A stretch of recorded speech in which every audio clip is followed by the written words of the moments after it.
ఎల్లప్పుడూ నీ వెలుగు నాపై ఉదయించెను. నీలోనే నేను వెలగాలని, నీ మహిమ నాలో నిలవాలని. చెప్తామా? నీలోనే నేను వెలగాలని, నీ మహిమ నాలో నిలవాలని.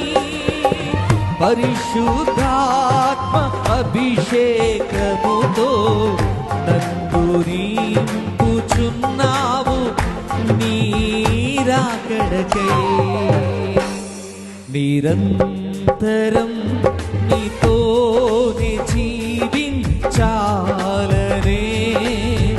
ఆశనిల బ్రతికించుచున్నది. మరొకసారి చెప్దామండి.